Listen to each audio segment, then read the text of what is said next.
Hello, my name is Mary Mack. I'm the Executive Director of ACEDS, the Association of Certified E-Discovery Specialists. I want to welcome you to our Summer School Special Edition. We have a great session for you, sponsored by our wonderful affiliate partner, FTI Consulting. And we are going to be taking a walk on the right side of the EDRM, why firms that do trial technology wrong are destined to lose. And I might add there's some hints on how to succeed in here as well.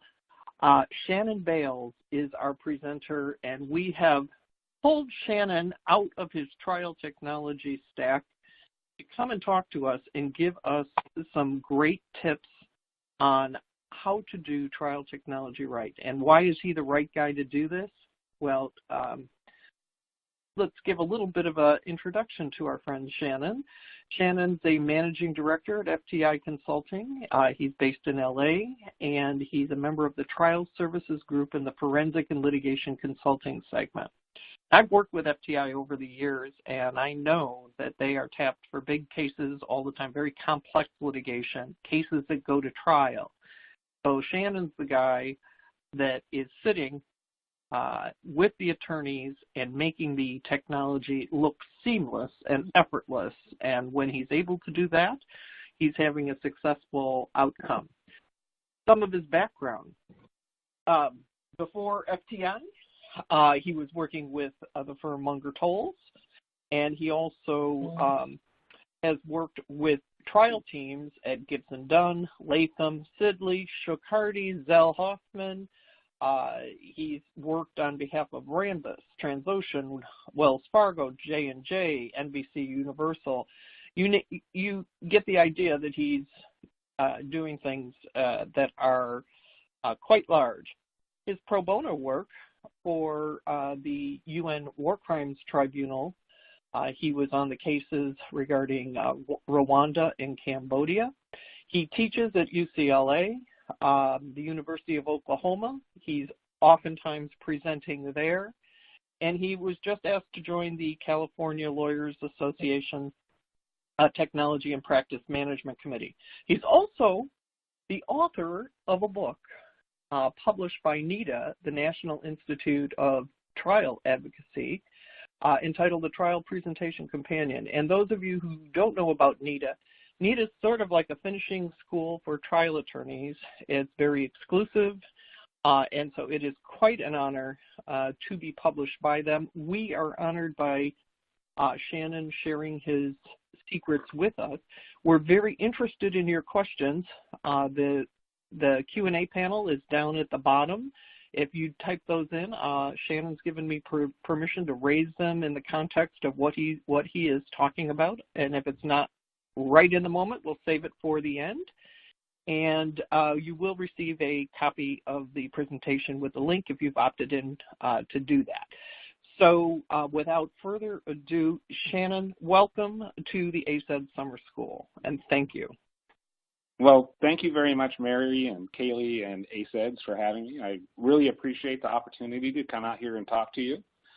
I wrote my book because of a couple of things. I wrote it because I've never lost to someone, a team, who did it wrong. So in other words, doing it right is a key need to trial teams, and when they don't do it right, they are just really destined to lose. I mean, I recently did a trial that just completed within the last couple of weeks, where the other trial team had a really great trial technology person, a good consultant company. But it was clear that the attorney did not practice at all with his trial tech and just did not know how to call up exhibits. And these are just the basics, right? So he didn't know how to call up an exhibit, how to communicate with his tech. And he and his co-counsel really just blew it from the very beginning. And you'd think, with such a bad impression in their opening statement, that they would go home and practice one night, but they never did. And instead of practicing or learning to communicate, what they did is they doubled down on their really their incompetence and started to show anger towards their trial tech, kind of yelled and barked at their trial tech.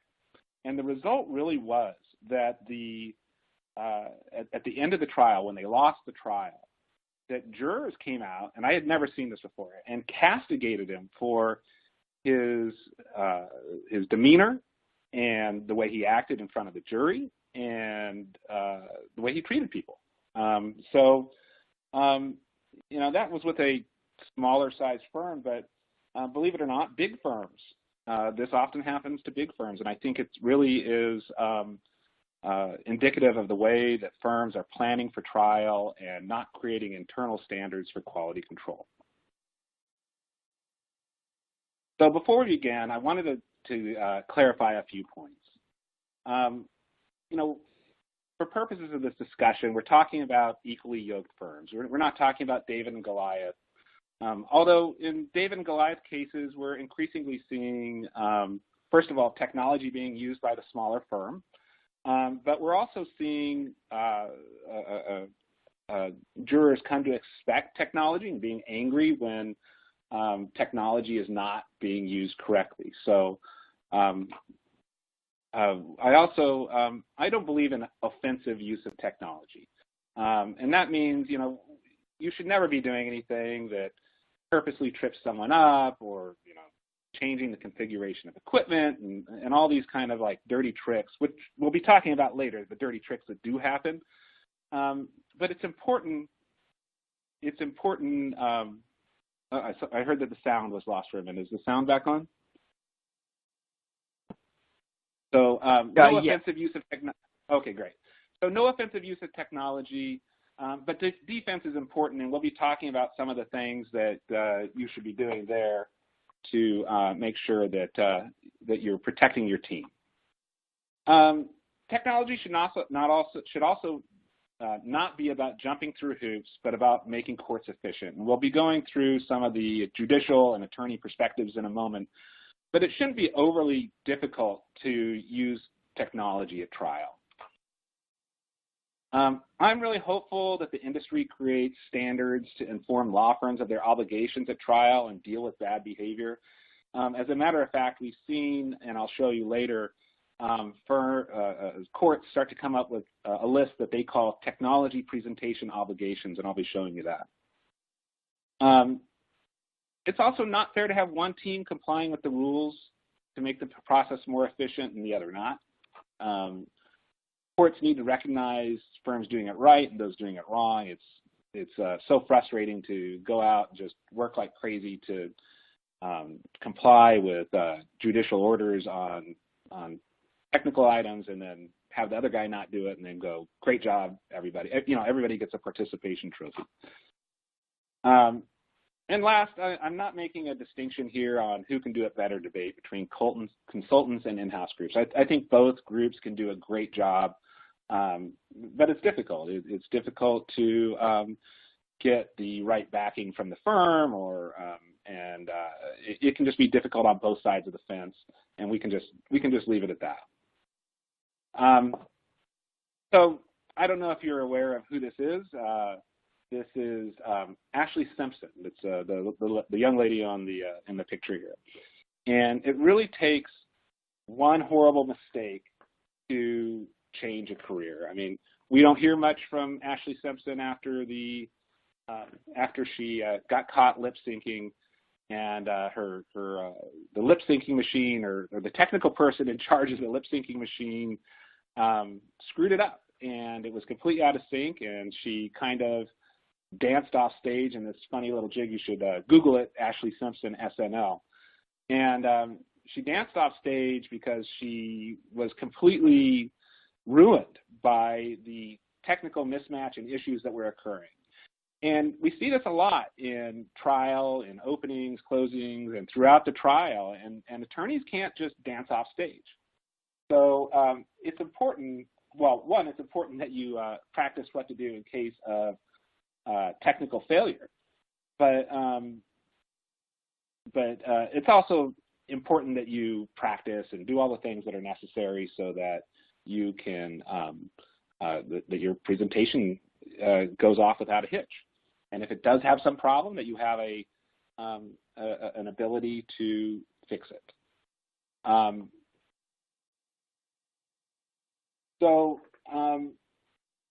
lot of attorneys, I think, wrongly think that tech may not have an impact on their case, meaning that they can't help win or lose the case either way. And I think that's really the judicial perspective on these things. But the reality is that whether you are, writing a brief or practicing your presentation or the paralegal in the case, if you do things the right way, you are creating a benefit to your team and one that's going to help you win your case. And tech is no different.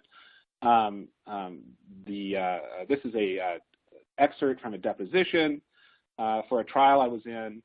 The other side I flew to New York from Los Angeles twice to do testing and meet the court and meet the clerk and meet the security, and to make sure that everything would work just perfect. The other side showed up day of trial, and instead of having a technical person, it was one of the associates, and he just made a bunch of assumptions as to how, who would be there to help him and that kind of thing. And the reality was the end result was that he was asked to shut down his equipment and go away.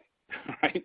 It was terrible. For him, it was terrible. For me, it was pretty good because I got a lot of recognition, and it was kind of a technical guy moment. So as you can see, the firm, it was a big firm. I'm not going to disclose the firm, but a really big litigation-based firm that had no technical resources whatsoever.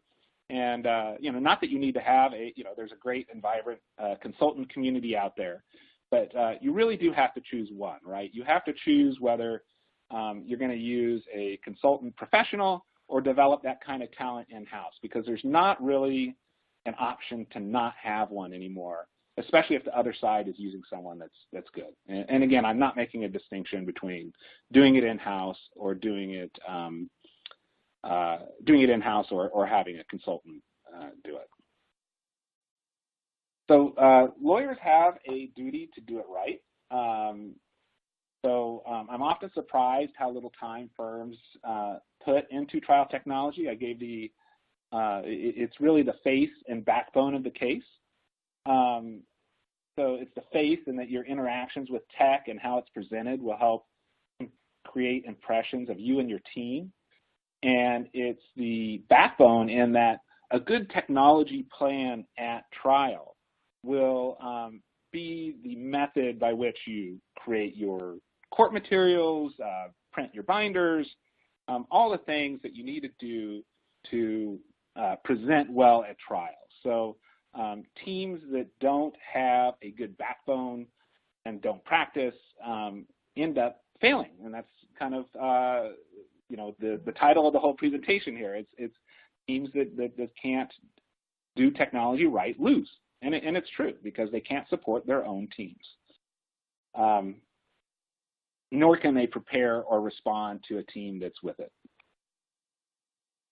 So I think it's important to understand the various perspectives and goals of the different parties. So on the attorney side, they want you to make them look good, right? They want to be persuasive in trial.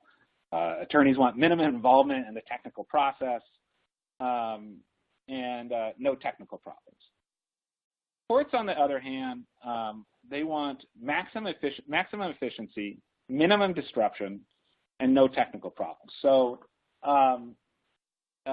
it's really important as you approach your trial technology that you keep both of those perspectives in mind, because a lot of times people go to court and they're thinking only of their legal team and only of their lawyers. So they go to court and they throw down their equipment and don't ask the clerk about any preferences. They don't even ask permission to set up their equipment. And really, they're just starting their team off on the wrong foot from the very, very beginning. So it's really terrible to see, and it really hinders the use of technology. So as a consultant that will make a major commitment to going to the trial site and making security happy and the clerk happy and the judge happy, it's really hard to follow up a team like that because they've had bad experiences in the courtroom. And it is important to make all those different courtroom people happy, and it pays major dividends. I've been to courts where they have opened up the courthouse when they saw me outside cold in upstate New York, and they've let me in, and they let me into the courtroom and to set up and test and have time to run my videos and make sure everything's going to run perfect. So it's always good to talk to everyone involved, from security, the clerks, the judges, even if you have an opportunity. So firms are often their own worst enemy in this regard to technology at trial, and it's really unusual to me. We haven't seen all the changes to the presentation phase of the EDRM that we've seen to so many other areas of the EDRM. I mean, e-discovery and forensics and document review. I mean, it's ruled by project management. We don't see any of that, or very little of it, in trial presentation. So I think I hit on this a little bit in the presentation later, but it's important that you manage your trial in the same way that you manage other phases of the EDRM, that you have a good grasp of your data, that you know who's been deposed and what the status is of their video and things like that.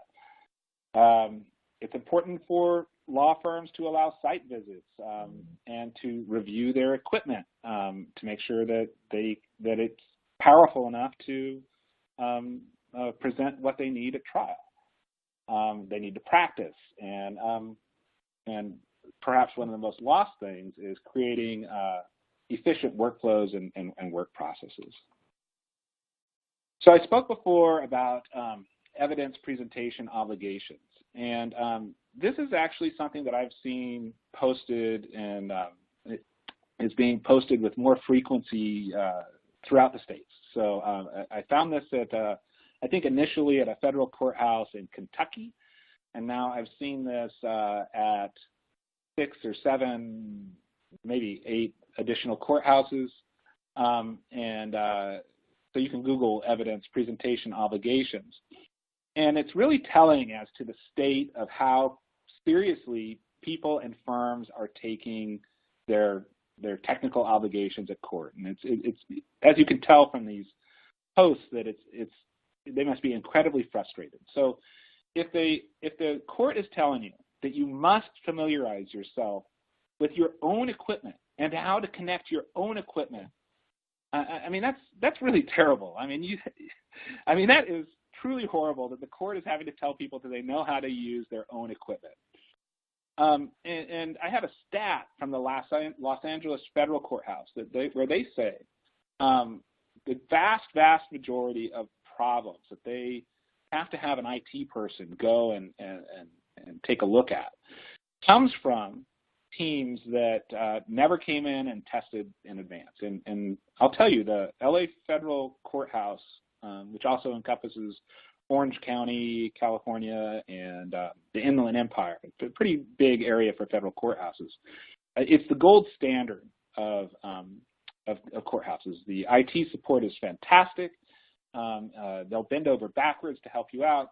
But once you're in trial and you start making mistakes and problems start occurring, man, you really are digging a hole for yourself.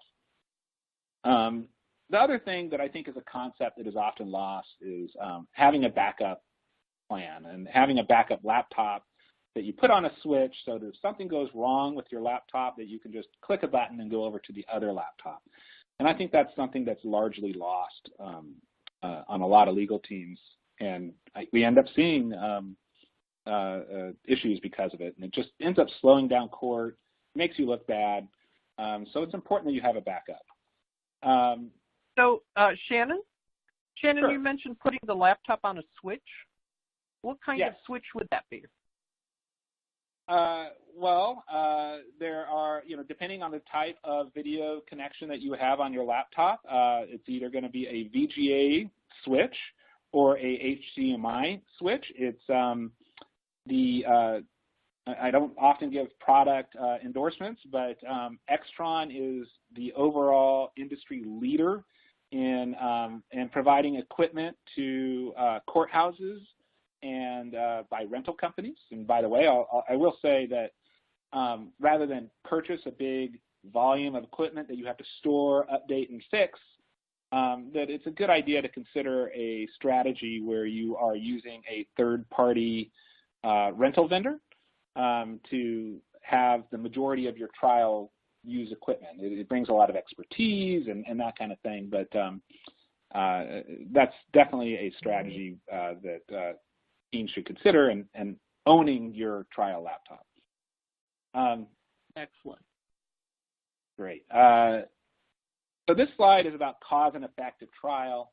Some of the things that you see, inefficient and ineffective presentation. So I mentioned the trial I was at recently where the attorney didn't know how to call up an exhibit. And it's really hard to relay how horrible it was over an online presentation like this, but he was kind of gesturing, using his hands and using all sorts of weird language, like maybe how he wasn't an older guy, but he sounded like how maybe my dad would want to call up an exhibit in trial with no experience whatsoever. My dad not being a technical person or a lawyer, and just kind of like, bring up that one and down, and why don't you enlarge that one portion there? And it was just horrible. And later we're going to talk about an outline strategy that helps attorneys navigate documents. And I call it stage direction. I'll show you that in a few minutes. Now, even if your tech does screw up or there are problems happening in the courtroom, it's never a good idea to have visible frustration or anger. You're really going to ruin your likability if you are, this big, powerful attorney being angry at the little guy, the little tech guy. So even if it's justified and the guy screwed everything up, you still need to keep it in check, and you'd be surprised how often that happens. Technical crashes. What we're not saying here, we're not, while we strive for perfection, there's no way that we're going to achieve 100%. Trial software is not to the level of, let's say, PowerPoint for stability. They're getting better all the time. And you're really pushing your computer to the limits. So it's important, one, that you understand your equipment, two, that you have the appropriate equipment for use at trial. We'll talk a little bit about that in a moment. And that you practice failure and problems and with the legal team. So, for example, maybe your presentation crashes, so you have a document camera and you just pull out the paper copy of the exhibit and put it up on the document camera. So the answer really is practice, have a backup, and redundant equipment. Other problems, teams that don't use the exhibit number. That's probably one of my biggest pet peeves. But they'll use some old number that's on the face of the document. Maybe it's the old page number, maybe it's an old production number, or initially Bates number, or something along those lines. And I think a lot of this kind of not doing it the right way, has led firms to get lazy in a way. And, but that's really changing with firms that are challenging when firms do it wrong. So if you're not using the right exhibit number, it's very likely that you're going to get an educated firm where the lawyer goes, every single time they use that wrong exhibit number, they say something like, Your Honor, for the record, they used a old production number. This is actually Exhibit 23. And I've been in trials where every single time the attorney used the wrong number, the other attorney would say, "Your Honor, for the record." And the jurors started to laugh, and they loved it. The jurors loved the correction because it just completely threw off the attorney.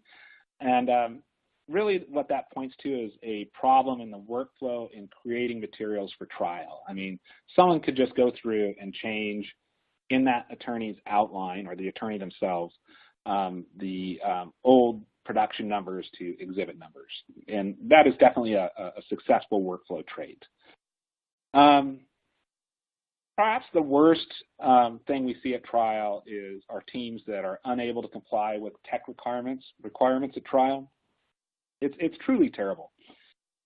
It completely voids the efficiency reason that the technical people are there in the first place. If there's a bunch of things like not naming the files or delivering in the correct format, or just generally just not doing it right. So, teams need to respect their technical obligations. One way to respect your technical obligations is to assess your capability at trial. I have this chart I created. I know it's probably not the most visible thing here online, but it's in the book. And it kind of outlines what are basic and beginning skills, intermediate and advanced, because one of the things we also see at trial are teams that are often not staffed correctly. And it's important that you staff your cases correctly. And this should be really familiar to law firms because they are familiar with the partner system, where you have a very senior partner handling complex cases, and you might have a associate handling some of the basic items. And it's the same way for trial presentation. You want, if you're learning or interested in trial presentation, it's important that your trial is not trial by fire.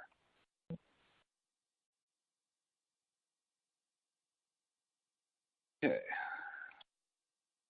So, the other thing I'll say about this is that, you had one job, right? Your job is to win a trial. And the tech piece is easy if you take that obligation seriously. And I'm surprised how law firms often misunderstand the amount of risk they're carrying to their reputation, or to their case, or to the firm's reputation by not taking their technical obligations seriously. And it really is something, an area of risk that I hope to educate people more on in the future. I mean, you risk the winning of the trial. There's mistrials for showing unredacted information. Your firm is probably going to be on Law 360 and on, maybe we'll make CNN or something like that. So you don't want the negative things that can happen to you at trial broadcasted all around. So reputational risk is just one more reason why you might need to take those obligations more seriously. But nobody here, because you're all watching this presentation, but all those other firms that are doing it so horribly. So that really leads me to a legal team that can't deliver in industry standard formats has internal structural issues that will cause it to fail. If you can't deliver, images that are properly branded and named, your team probably has no business accepting that representation. And in the trial, I've been surprised in that this is normal in our when we're doing productions, right? I mean, if someone were to send in production, 5 different image formats, misnamed files, not branded correctly, people would lose their minds. And at trial, what they're doing is they're often just kind of nodding their head and accepting that. Traits of firms that lose. So really there's structural problems within their support structure, and it's worthy of more discussion more discussion internally to firms. Even small firms can have such a huge impact on how they're viewed and their reputation by taking on technology, because you can take on the big guys if you master your technology. So I've seen very small firms take on very big firms and win because they had better grasp of their data. But some of the structural problems we see are poor workflow.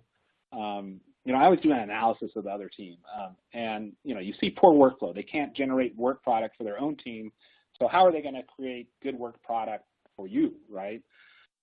Inability to comply with the trial management order just goes to bad planning, bad workflow, bad staffing. A lot of bad internal communication, the team and the tech, internally the team, the lawyer and the tech.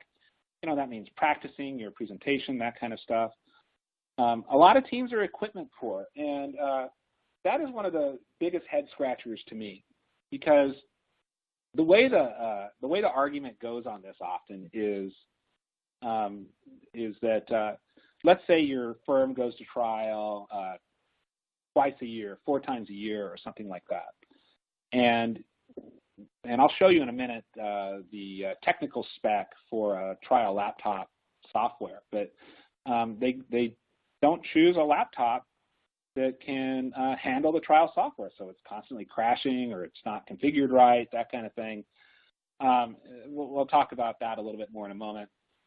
Lack of teamwork, so working together to make sure that the team does all right. A lot of teams will fail to recognize that they need to let their tech get some sleep and not give them alternative tasks outside of trial technology. Everyone wants to be a member of the team, but it's important that your tech gets some rest so you can be fresh and hear what the lawyers are communicating to them in court the next day. And then, probably the biggest issue is lack of lawyer participation in technology decisions. You really need to be involved. If you're an attorney or a leader in your law firm, you really need to be involved in those decisions. And it really is a differentiator between firms that take it seriously and do it right and those that don't. Some of the primary areas of failure, project management. Project management has hit like a ton of bricks to every other phase of the EDRM except for trial presentation. Knowing who was deposed and whether their video was synced is important. Compliance with the trial management order. Being able to deliver on agreed upon tech responsibilities. You agreed to it, you should be able to do it. And that goes to the exhibit exchange, not being branded or unitized or named correctly.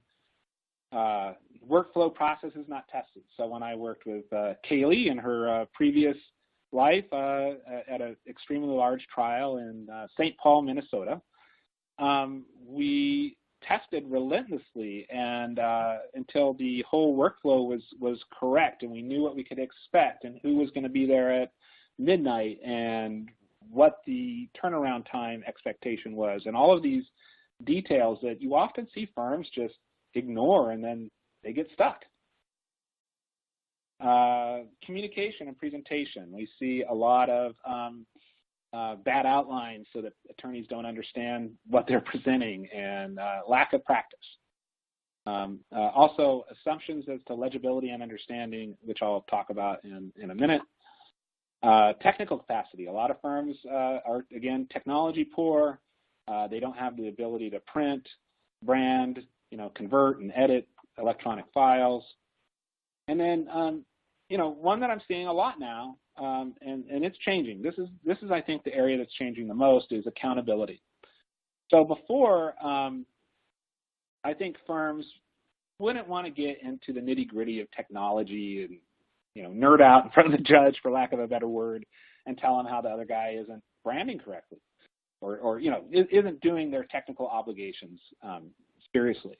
And now I find that teams are more willing to reject that, because when you don't reject the other side's bad behavior, what ends up happening is that you take on all of their responsibilities, and that's burden shifting. You end up doing the other guy's work, and I think a lot of the times it's intentional.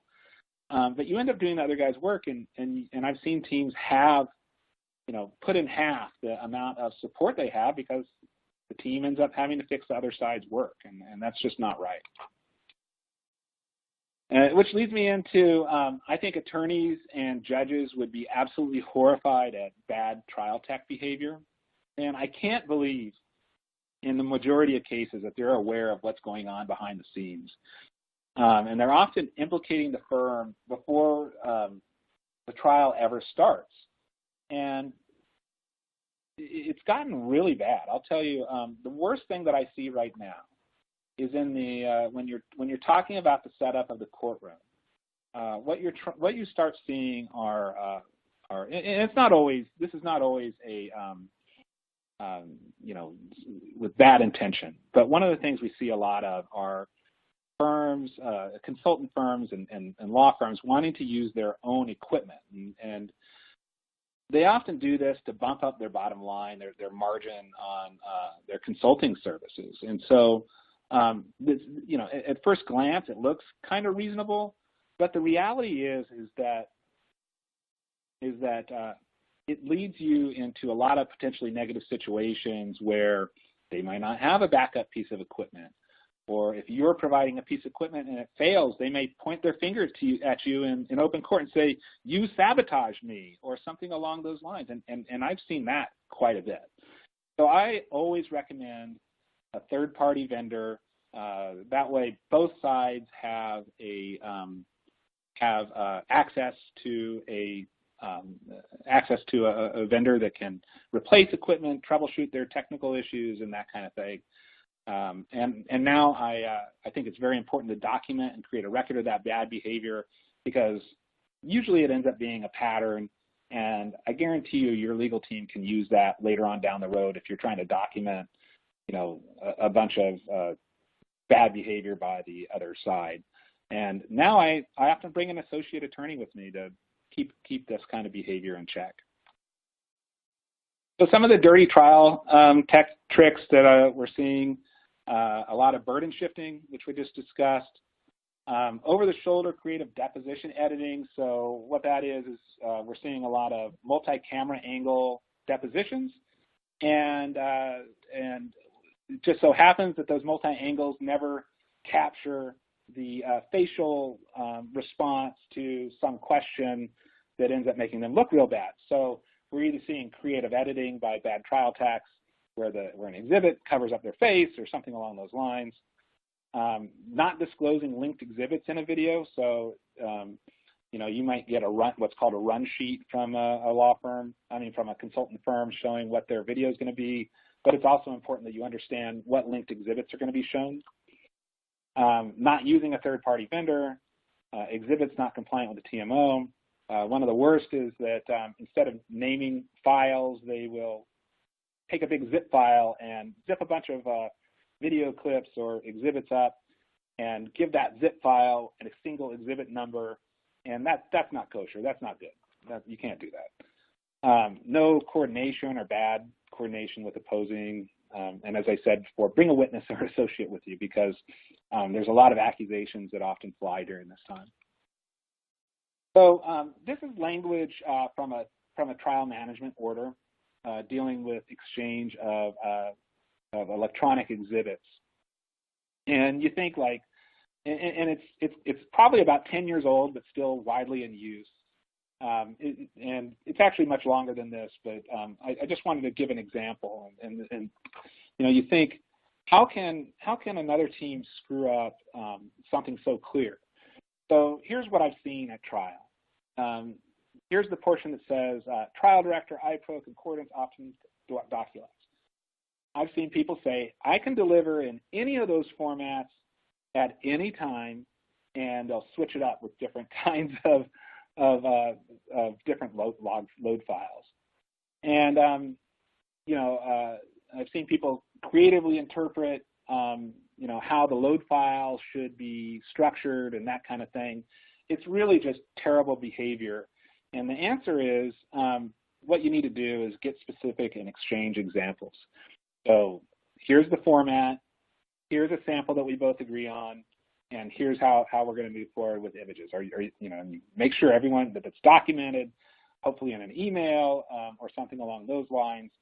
And I do recommend, if it's appropriate, to call people out when they're not not the tech, not the paralegal, but the attorney should call the other side out if they're not delivering and it's creating an additional unfair burden. So how to do trial technology right. Here's a few tips.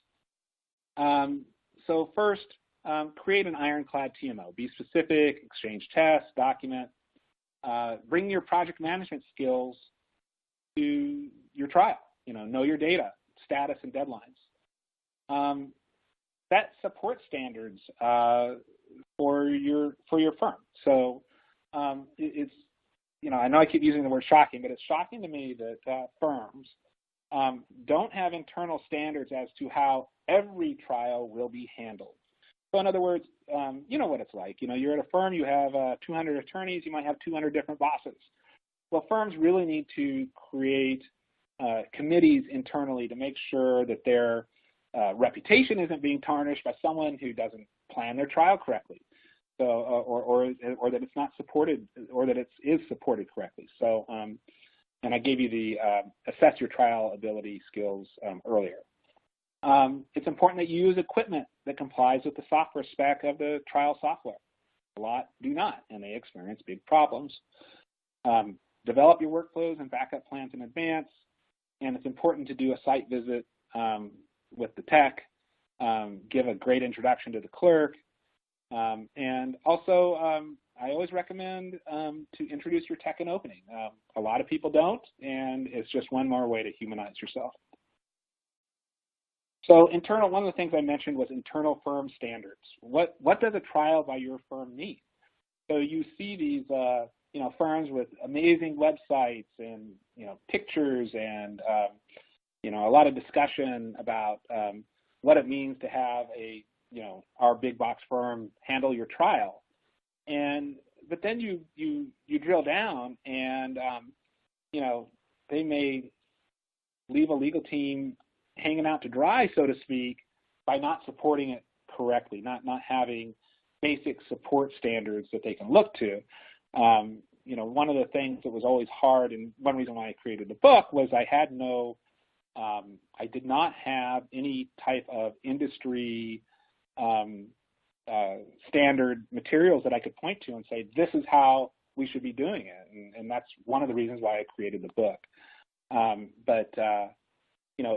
It's important that your firm creates technical standards that you would try to do at every single trial, and that you have a committee that evaluates the needs of trials and how they should be handled and staffed, and that you have buy-in from all of those different people at trial. Your equipment matters. It matters a lot, and this is probably one of the areas that I see a lot of problems in the most. We see here a 6 gigabyte dedicated video memory card. So that is typically in a gaming laptop. So you can imagine what it's like to go to your firm IT and say, I want you to buy me 2 gaming laptops with big video cards in it. And they might say something like, well, we only go to trial 3 or 4 times a year. Why do we need this expense? And the reason why, even if you only go to trial 3 or 4 times a year, is that you'll crash 3 or 4 times a year and won't be able to achieve your firm's goals of winning at trial. Have a backup plan. Shannon, those laptops with the NVIDIA card or the AMD card, generally my experience with laptops like that is that it's all self-contained, that it's not easy to upgrade a laptop. That's right. To have better video. I think the standard is about 2 years rotation on trial laptops. So they really get beat up. And so 2 years, maybe even less, on trial laptops to keep them technically relevant, and that they are, they are handled roughly at trial, travel a lot. So it's important that you keep your equipment in pristine order, and that, buy the extended warranty, that kind of thing. On-site service is helpful. But it's important that you have the right equipment, and so many teams do not. Here's the backup plan. I really like the fact that this software company, they say it just plainly. Each subscription offers 2 activations because if you aren't running a backup laptop in court, you probably should be. So redundancy is the best insurance, and I agree with that a lot. It's something you should be thinking about for every trial. Every trial, you should have a site visit and evaluation, a technical evaluation of the site, everything from equipment placement to electrical. Do they have enough electrical? A trial I did last year, it was a bigger courtroom, newer courtroom building, a high-rise, except the electrical kept going in and out, so we ended up bringing 4 battery backups to level out the power, and that took care of the problem. You should know the shape and aspect ratio of the courtroom monitors, whether you're going to supplement equipment, meet with opposing, and use a third-party vendor. It's important that you diagram the courtroom so you can make a plan. I've included some forms in the book for courtroom evaluation. You want to evaluate the courtroom for legibility. A lot of firms do not do that. They, if you can imagine, you have this big disconnected set of people oftentimes.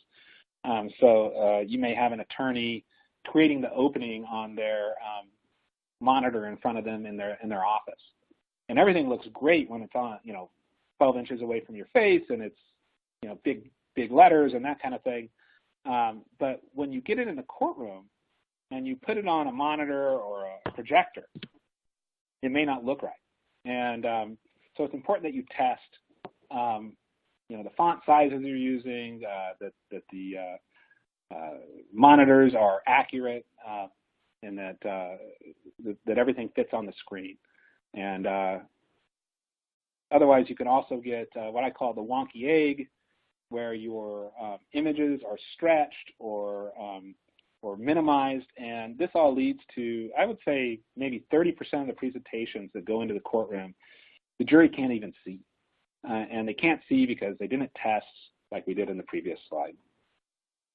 And what you're seeing on this slide are the different things that can occur to your presentation if it's not configured correctly. And that's in the book as well. Communication problem at trial. I gave the example of the attorney that couldn't call out an exhibit. A call out is basically a magnified section of the document over the document, highlight, and I use a yellow highlight here, but I'll tell you in trial, one of the things I like to do is use different colors and circles and squares to emphasize whatever the attorneys are doing. We see a lot of like big yellow walls of highlighting, and that just to me loses the document. This is a zoom or zoom in, and it's just a section of the document without the document behind it. It's important that you provide the outlines that you're going to use in court to the tech, to QC, as soon as possible. And what the tech should be doing is comparing that outline to the exhibits that they have in their project plan or in their trial exhibit database to make sure that everything is in there. We're going to talk about stage direction in a second and how that should be included in your outline as well. I think it's important to appoint a leader to provide info to the team. It's great to have a dry erase whiteboard in there to say which witnesses are coming up, what the goals are, that kind of thing. And I'm going to quickly tell you about stage direction here. Stage direction in theater is where you're telling the actors to stand on stage. I find that many lawyers make an assumption as to how fast people can find information on a page of a document, including their trial tech. And so they're not telling jurors where to look. And stage direction in this context is really about navigating people through the document, the trial exhibit number.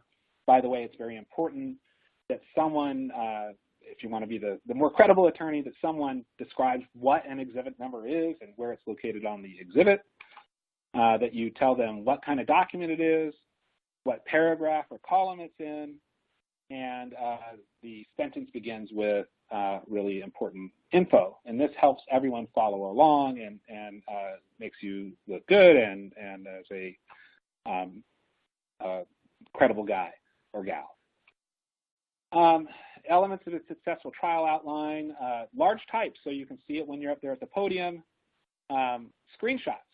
So having screenshots that kind of explain where the call out is.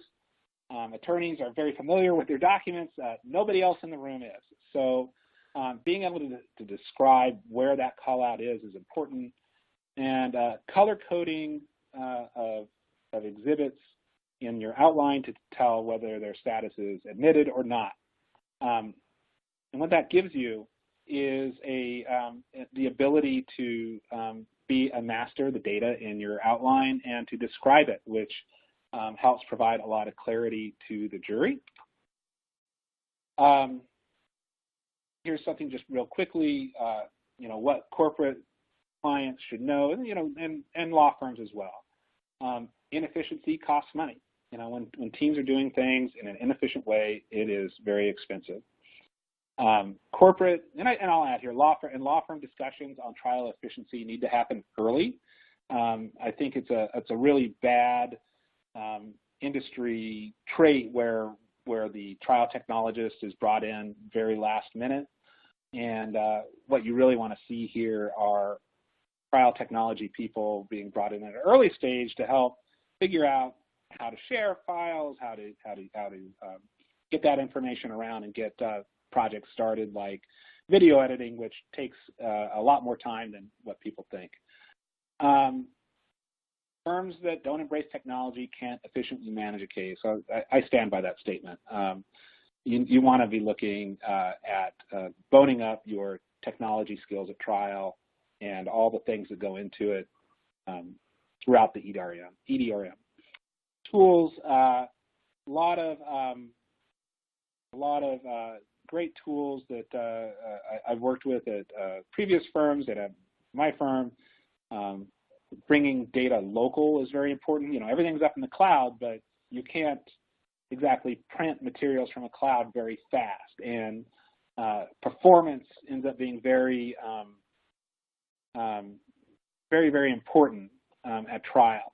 So that performance and getting everything together locally, maybe on a trial server that allows for quick printing is important. And having efficient tools to help you aid your job, or a vendor or a consultant to help you do those things.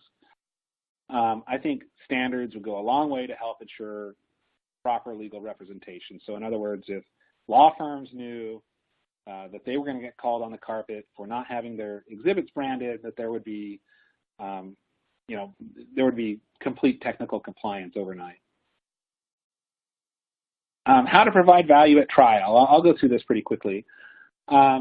Use a broader range of skills than just trial skills. So I'm a broad technology person. I was at big firms for almost 20 years, and I ran a large team that handled everything from forensics to e-discovery to trial presentation. And all of those skills come in handy when you're at trial. They do. They are absolutely relevant in an area where paralegals in particular could provide additional value. Understand that the trial tech needs to sleep and be fresh. Look upstream, so looking up at how files are being shared. We see a lot of duplication and inefficiency, hundreds of hours spent on gathering data, right? And this is all due to inefficient processes being used to, with your project management and with tools to share documents and files electronically in an easy way. At trial, what's the backup plan? Not only the technical backup plan, but the plan, what to do, so that everyone is educated and knows about what's happening at trial if something goes wrong. And that includes your attorneys and partners. Throughput, printing, conversion, and video editing. Do you have enough ability to do the things that you are tasked with doing? And often the answer is sadly no. But you need to take a look at those things early. Last, I'll say something on trial behavior. I guess it's value driven in that, if you lose the case because they think you're all jerks, there's a lot of value in that lesson. But don't bunch up in groups. Try to keep it, 2, 3 people if you're in a particularly large team, maximum. Keep it down. Be polite. Keep a respectful distance from jurors. Watch your tone and demeanor. I've testified actually twice as to bad attorney behavior. I was in a trial where the attorney blurted out that they, after being told not to say or do certain things, they blurted out that in the hallway that they were going to ask for forgiveness rather than for permission. And I mentioned that to our lawyer, and within 30 seconds, I was sworn. And I'll tell you, I heard that guy was shaking in his boots out in the audience when his name was called to come and answer for that. So, keep it down. Last, I wanted to say how much I appreciate. Oh, let me go back one thing. This value. When I say use a broad range of skills, that's where I think ACEDS really provides a lot of value in keeping your skills relevant, and the certification, I think, goes a long way to showing people that diverse skill sets and specialization both are very important. So thank you, ACEDS, and everyone that's attended for coming out today. I appreciate it. Thank you very much. My book is on sale at NITA and soon on Amazon. Thank you very much for having me. Oh, Shannon, we're very appreciative, but we're not letting you go yet. We have a couple questions, and we're going to go from 0 to 60. Okay, let's do it. So how do you present body cam evidence at trial? Body cam. So body cam is video. I think if I were, depending on the case, you can, A, just show the video, right? B, you could have someone transcribe the words in the video, and you could have someone transcribe the words in the video and then synchronize the video to the text.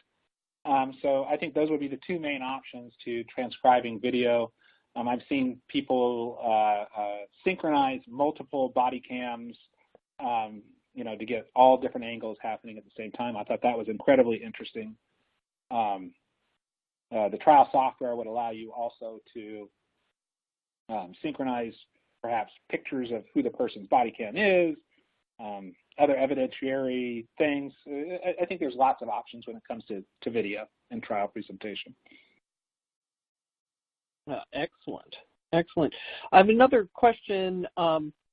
With all the electronic exhibits going in, is it still necessary to have the hard copies? Yes. Well, yes and no. Okay, so I think at a lot of the trial sites basically become giant Kinko's centers. So, it's not unusual for bigger trial sites to have 2, 4, 6 big, fast MFD printers. One of the standards that we recommend is that every attorney and almost every person at trial has their own personal printer, and then a big MFD printer just prints. So we're still killing trees like crazy. It comes in handy, I think, in case of a technical problem, or I still love the document camera. I think that is a very underused piece of trial presentation equipment. I think that using that should be part of everyone's repertoire when it comes to trial presentation. Despite being a trial technology person. Can you say a little bit more about a document camera? So I think people sometimes call them an Elmo, but a document camera, you can put a document camera in the courtroom and connect it to all the presentation systems, so the monitors and the projectors if they're in there. And what I like to do personally is to maybe have some PowerPoint slides at the beginning, switch to the document camera at some point to scribble on a piece of paper. It doesn't matter what it is, but scribble and break up the monotony of slide after slide after slide.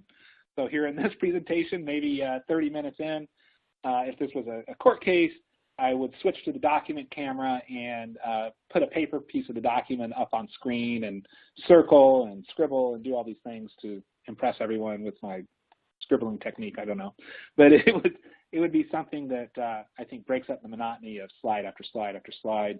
I think boards are still important. It really is about having an interesting presentation that keeps everyone's attention. And now, reaching back into your law firm experience, how do you get buy-in from an AmLaw 100 firm, and any firm actually, to spend money on trial technology and process? How did you create the business case? I think it's difficult. I'm not saying it's impossible or anything like that, but it's definitely something you can't do part-time. I think you really have to have some dedicated advocates. And if you're a lit support person or a paralegal, it's really easy to get caught up in advocating for these pieces of equipment that maybe other members of your team may think is crazy, like asking for some gaming laptops.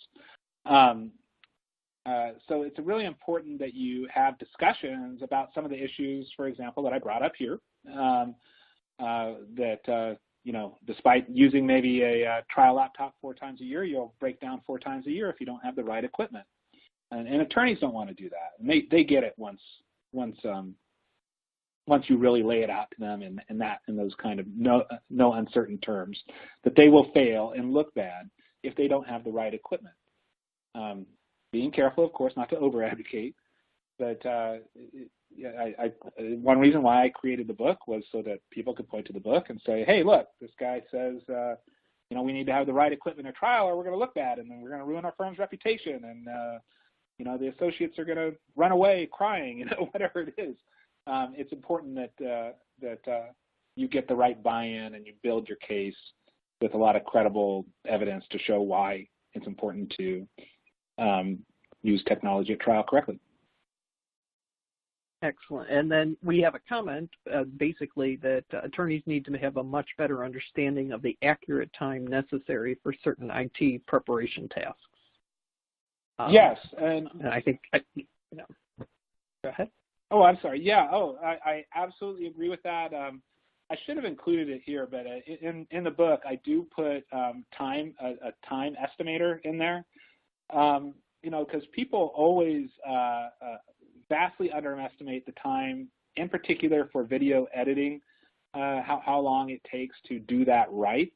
I usually estimate 3 times clip length. So one clip, if it's 5 minutes, might take you 15 minutes to do because you have to edit it. You should listen to it. You are probably going to re-edit it at some point. And the amount of time you spend on that is directly correlated to the workflow that the team used to create their deposition designations and LiveNote or TextMap or whatever tools that they use. So if you have great workflows, things move more efficiently. You have bad workflows, it's going to take 3 times as long. Well, you've actually answered all the questions that folks have had so far, Shannon. This fabulous webinar. I know you shortened up your presentation so that it would fit in this hour, so I hope we can call upon you to come back. And love to. So I want to thank you for helping us kick off our summer school with some advanced topics that we usually don't talk about. We've got the summer to get our technical competence up, and you're part of it. And thank you, and thank FTI for making you available to us and for being one of our wonderful affiliate partners. We've got 2 more summer schools sessions for this week, and in successive weeks as well. We'll be having a bunch of them, but we'll have some TAR talk with the wonderful folks from Catalyst, and we will also have the inimitable Ralph Losey on Thursday. So we look forward to seeing all of you at a future webinar, and you will receive, if you've opted in, you will receive the link and the presentation slides at the as soon as the recording finishes itself, because it needs time as well since it is video. So thank you, Shannon, and thank our listeners. And signing off from the ACEDS Summer School on the ACEDS webinar channel. Thank you.